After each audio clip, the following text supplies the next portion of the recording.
Rasul sallallahu alaihi wasallam bersabda dalam sebuah hadis yang sahih yang diriwayatkan Imam At-Tirmidzi. Hadis ini luar biasa nih, kawan.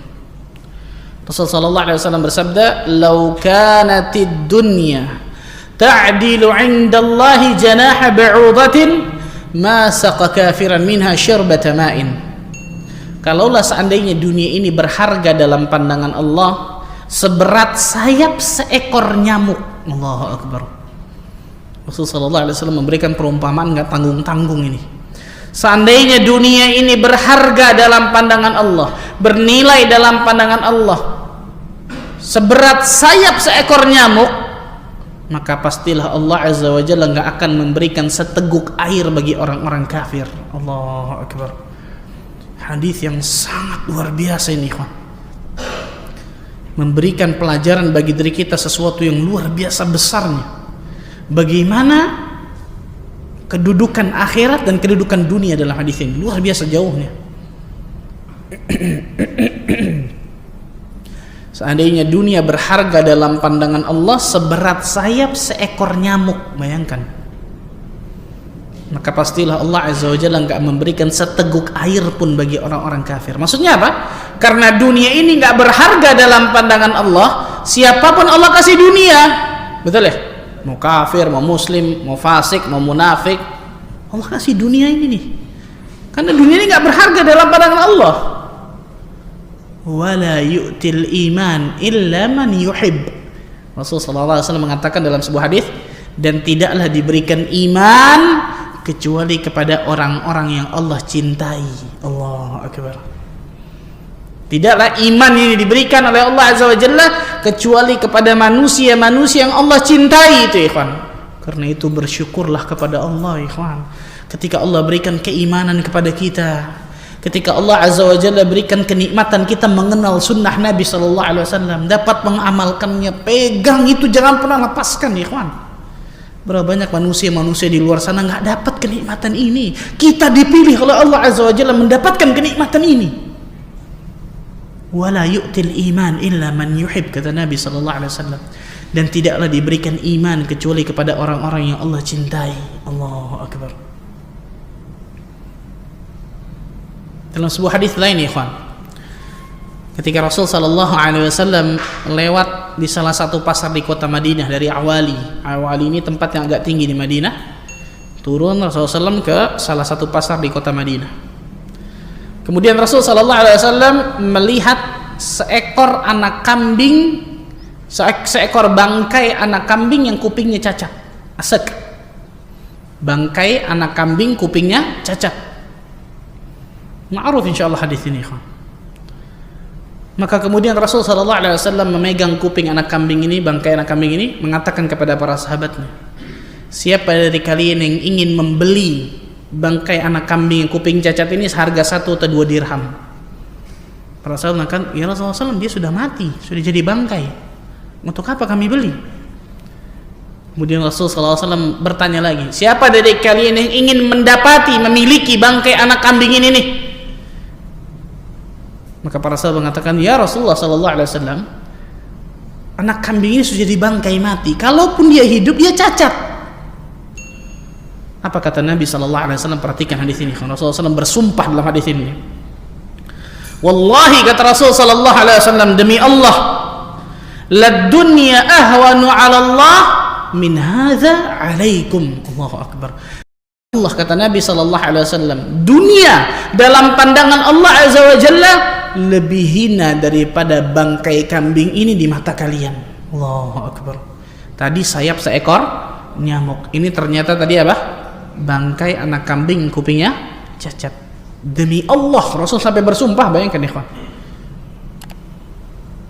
Demi Allah, kata Nabi SAW, bangkai kambing ini di mata Allah itu lebih hina daripada dunia di mata Allah azza wa jalla, dalam pandangan Allah itu lebih hina daripada bangkai kambing ini di mata kalian. Allahu akbar. Tapi ini yang saya katakan tadi, ikhwan.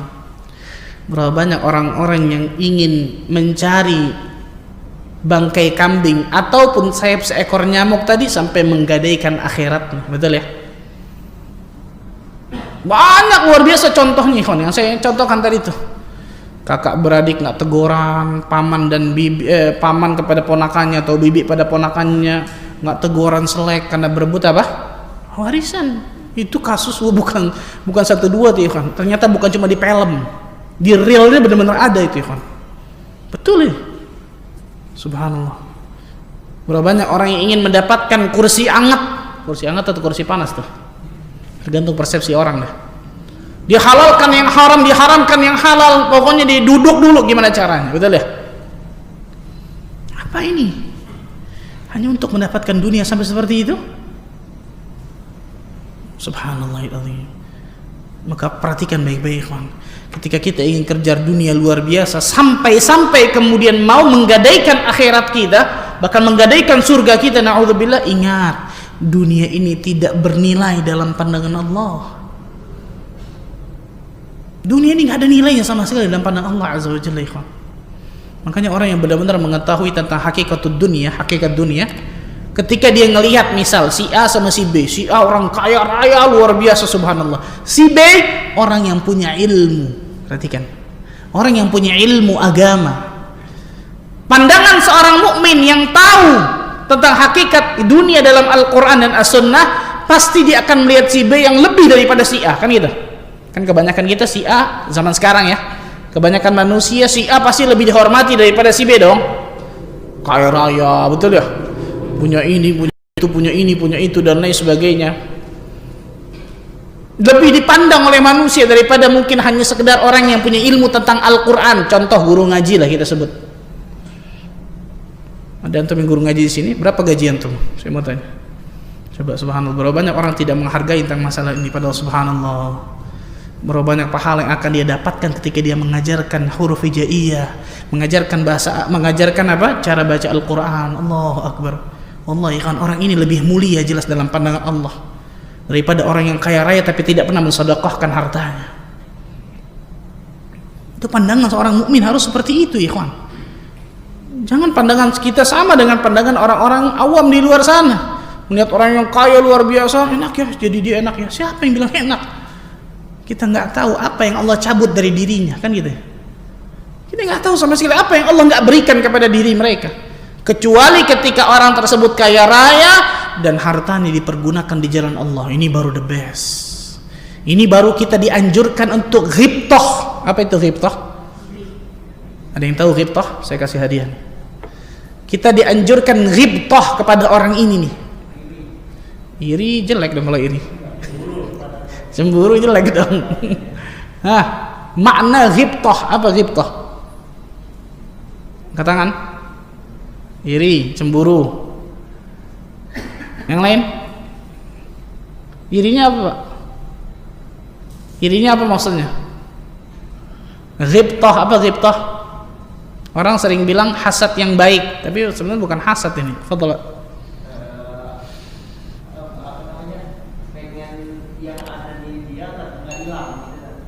Barakallahu fiik. Saya paham insyaallah.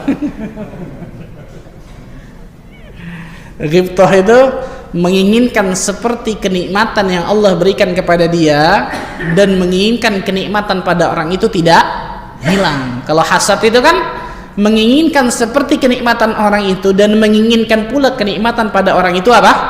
Hilang. Entah itu berpindah kepadanya atau berpindah kepada yang lain, itu hasad. Bahkan ketika kita benci dan nggak suka melihat orang lain mendapatkan kenikmatan, itu sudah termasuk hasad kata para ulama. Tapi kalau ghibtah ini ternyata menginginkan seperti orang tersebut dan menginginkan pula kenikmatan pada orang itu tetap ada, bahkan kita doakan mudah-mudahan Allah tambahkan. Nah, dalam Islam ya ikhwan, dua orang yang kita dianjurkan untuk ghibtah. Yang pertama ini nih, orang kaya luar biasa, dia gunakan hartanya di jalan Allah Azza wa Jalla. Fasullita ala halakatihi fil haqq, kata Nabi sallallahu alaihi wasallam. Dia gunakan hartanya di jalan al-haq, di jalan kebenaran. Allahu Akbar. Dia punya harta bangun masjid, dia punya harta santuni fakir miskin, jana-jana anak yatim, dia punya harta disokong dakwah Islam. Hartanya benar-benar apa? Bermanfaat luar biasa di jalan Allah. Dan orang yang kedua siapa? Tadi tuh, orang yang punya ilmu dan dia amalkan, kemudian dia ajarkan kepada manusia ilmu tersebut, terutama ilmu agama. Kita dianjurkan pula ghibtah kepada orang tersebut, orang yang punya ilmu agama, kemudian dia mengajarkan kepada umat tentang ini halal, ini haram, ini boleh, ini tidak. Kita dianjurkan, bayangkan, dua orang itu bukan cuma dibolehkan, dianjurkan kita ghibtah kepada dua orang tersebut. Perhatikan ya, ghibtah bukan hasad. Hasad haram jelas hukumnya.